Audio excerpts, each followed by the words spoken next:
সমীরণ পাল আমাদের প্রতিনিধি রয়েছেন আমাদের সঙ্গে। সমীরণ, তুমি শুনলে সোমনাথ শ্যাম তিনি স্পষ্টই অভিযোগ করছেন অর্জুন সিং এর বিরুদ্ধে আগেও এ ধরনের উস্কানিমূলক কাজ তিনি করেছেন, এমনটাই অভিযোগ। কিন্তু নিরাপত্তার সব থেকে গুরুত্বপূর্ণ বিষয়, যেখানে কাল বাদে পরশু সাধারণ মানুষ যারা ভোট দিতে যাবেন তাদের নিরাপত্তা, সামগ্রিকভাবে এলাকার নিরাপত্তা কোথায়, বাহিনী পুলিশই বা কোথায়? একেবারে কুসুমিতা, তুমি যে প্রশ্নটা করছো তার প্রায় 48 ঘন্টারও কম সময় বাকি রয়েছে যে এই ভাটপাড়া জগদ্দল বিধানসভা কেন্দ্রের দ্বিতীয় দফায় নির্বাচন, এবং বরাবরই এই দুটি এলাকা স্পর্শকাতর এবং উত্তেজনাপ্রবণ। তা সত্ত্বেও সেখানে পবন সিং বিজেপি প্রার্থী অভিযোগ করলেন কেন্দ্রীয় বাহিনীকে দেখা যায়নি। গতকাল যখন থানার সামনে ধুন্ধুমার পরিস্থিতি তৈরি হয়, সেই সময় দুপক্ষ যখন হাতাহাতি থেকে শুরু করে লাঠি সোটা নিয়ে যখন সংঘর্ষ লিপ্ত হয়, ইট বৃষ্টি শুরু হয়, তখনও কেন্দ্রীয় বাহিনীকে দেখা যায়নি। তারপরে কেন্দ্রীয় বাহিনী নামানো হয়, কিন্তু পুলিশকে দেখা গেছিল লাঠিচার্জ করতে। এবং এটা যেটা অভিযোগ উঠেছে যে অর্জুন সিং অভিযোগ করেছেন যে সেখানে থানায় কোনো পুলিশ আধিকারিক ছিলেন না, কিন্তু সোমনাথ শ্যাম যেটা স্পষ্ট তোমাদের অভিযোগ করলেন যে অর্জুন সিং রীতিমতো থানায় ঢুকে তাণ্ডব চালিয়েছেন। ঠিক একইভাবে গতকাল ভাটপাড়ার বিজেপি তৃণমূল প্রার্থী অমিত গুপ্তা অভিযোগ করেছেন যে ভাটপাড়ায় এক তৃণমূল কর্মীকে মারধরের ঘটনার অভিযোগ জানাতে তারা থানায় গেছিলেন, এবং সেখানে অর্জুন সিং গতকাল অভিযোগ করেছেন যে অমিত গুপ্তা, ভাটপাড়া পুরসভা 2 নম্বর ওয়ার্ডের তৃণমূল কাউন্সিলর গোপাল রাউত এবং একাধিক তৃণমূল নেতৃত্ব সেখানে উপস্থিত ছিলেন, এবং তাদের উপস্থিতিতেই হামলার ঘটনা ঘটেছে। অর্থাৎ অভিযোগ পাল্টা অভিযোগ দেখা যাচ্ছে, কিন্তু প্রশ্ন হচ্ছে এই উত্তেজনাপ্রবণ এলাকা জগদ্দল ভাটপাড়া, সেখানে কেন বিশেষ নজরদারি নেই?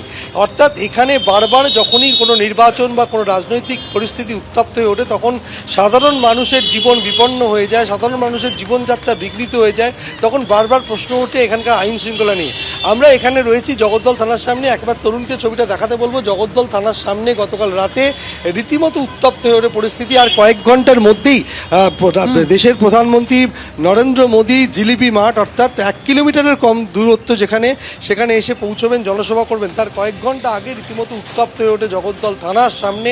দুপক্ষ বিজেপি তৃণমূল সংঘর্ষে লিপ্ত হয়, এবং তার কিছুক্ষণ যেতে না যেতেই ভাটপাড়ার বিজেপি প্রার্থী পবন সিং এর বাড়িতে একেবারে কিছুক্ষণের মধ্যেই প্রধানমন্ত্রী আসবেন এখানে জনসভা করতে। সমীরণ, ধন্যবাদ। যারা জনতার মন পড়তে পারেনি তারা বেশি ভোটদানের খবরে হয়রান হয়ে গেছে। দ্বিতীয় দফার ভোট প্রচারে রাজ্যে এসে তৃণমূলকে এভাবেই নিশানা করলেন প্রধানমন্ত্রী। অন্যদিকে তেহট্টে সভা থেকে অমিত শাহ দাবি করছেন প্রথম দফাতেই 110টি আসনে বিজেপি জিতছে। প্রথম দফাতেই তৃণমূল সেঞ্চুরি পেরিয়ে গেছে, আগামী নির্বাচনে আরও একটা সেঞ্চুরি হবে। পাল্টা দাবি মমতা বন্দ্যোপাধ্যায়ের। কত ধানে কত চাল বিজেপিকে বুঝিয়ে দেবে বাংলার মানুষ, হুঁশিয়ারি দিয়েছেন অভিষেক বন্দ্যোপাধ্যায়। 23 तारीख का जो रिकॉर्ड था उसको तोड़ना है। तोड़ोगे? 100% मतदान कराओगे? যে সংখ্যায় মানুষ আজকে সভাস্থলে এসছে, 29 তারিখ যদি তারাই লাইনে দাঁড়িয়ে ভোটটা দেয় তাহলে বিজেপি ছাড়কার হয়ে যাবে। বিধানসভা নির্বাচনের প্রথম দফায় ভোটদানের হারে সর্বকালীন রেকর্ড করেছে পশ্চিমবঙ্গ। ভোট পড়েছে 93.19%। এবার দ্বিতীয় দফা। তার আগে এদিনই ছিল শেষ রবিবার, আক্ষরিক অর্থেই সুপার সানডে। একদিকে নরেন্দ্র মোদী থেকে অমিত শাহ, অন্যদিকে মমতা বন্দ্যোপাধ্যায় থেকে অভিষেক বন্দ্যোপাধ্যায়। সব মিলিয়ে রাজ্য জুড়ে প্রচারের সাইক্লোন। जो जनता का मिजाज नहीं भांप पाए वो इतने भारी मतदान की खबरें सुनकर के बहुत हैरान है, और कुछ लोगों की तो नींद ही खराब हो गई है। खुद टीएमसी के लोग भी हैरान है, परेशान है। उन्होंने सोचा भी नहीं था कि इतनी बड़ी संख्या में लोग वोट डालने के लिए निकलेंगे। तृणमूल आ रहा है, तृणमूल जीत रहा है, हम जीतेंगे, आप जीतेंगे, बांग्ला जीतेंगे और बीजेपी को शून्य बनाएंगे, और बांग्ला जीतने के बाद दिल्ली में उसको राजनीति में खत्म कर देंगे। এদিন নদিয়ার তেহট্ট ও রানাঘাটে সভা করেন কেন্দ্রীয় স্বরাষ্ট্রমন্ত্রী। তাঁর দাবি প্রথম দফাতেই 110টি আসনে বিজেপি জিতছে। पहले चरण में बंगाल के मतदाताओं ने दीदी का सुपड़ा साफ कर दिया। पहले चरण में 150 में से 110 सीटें भारतीय जनता पार्टी जीत रही है, जीत रही है। बाकी का काम दूसरे चरण की जनता ने पूरा करना है। जो पहले दफा इलेक्शन हुआ हम सेंचुरी पार कर दिया और आने वाला चुनाव में भी हम और एक सेंचुरी पार करेंगे। এদিন ফের একবার তৃণমূলের আমলে মহা জঙ্গলরাজের অভিযোগ তোলেন প্রধানমন্ত্রী। नेताजी सुभाष चंद्र बोस ने कहा था, तुम मुझे खून दो, मैं तुम्हें आजादी दूंगा। आप हमें आशीर्वाद दीजिए, अपना वोट दीजिए, हम आपको टीएमसी से आजादी दिलाएंगे।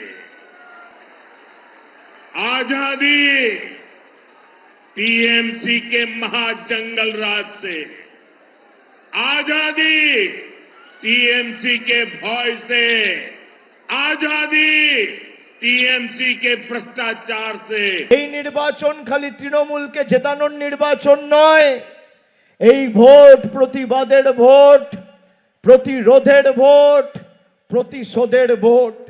কত ধানে কত চাল বাংলার মানুষ বুঝিয়ে দেবে, আমায় কিচ্ছু করতে হবে না। আমাদের ভদ্রতা, আমাদের সৌজন্যতা আমাদের দুর্বলতা নয়। এদিনও মোদির মুখে শোনা যায় সিন্ডিকেট নিয়ে আক্রমণ। 15 साल पहले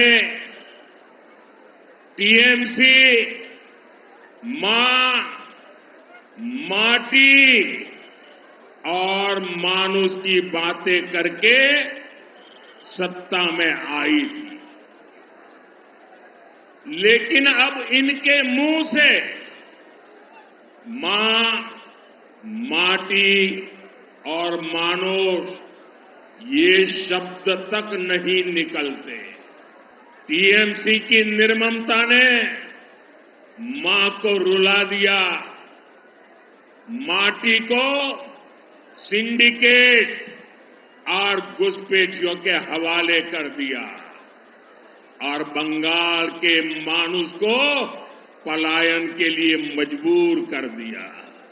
মা মাটি মানুষ তৃণমূলের এটা একটা অভিমুখ, অগ্রাধিকার, এবং মা মাটি মানুষ বাংলায় ঠিকঠাক আছেন বলেই তাদের আশীর্বাদে শুভেচ্ছায় তৃণমূল কংগ্রেস মমতা বন্দ্যোপাধ্যায় বারবার, এবার চতুর্থবার আবার সরকার গড়বেন। সারা ভারতবর্ষের মায়েরা কাঁদছেন এবং সারা ভারতবর্ষের মানুষ তারা চরম আর্থিক চাপ এবং বিপন্নতা রয়েছেন। প্রথম দফায় ভোট শেষ, বাকি দ্বিতীয় দফা। ফল প্রকাশ আগামী 4 মে। সেদিনই স্পষ্ট হয়ে যাবে বাংলার মসনদে বসছে কোন দল।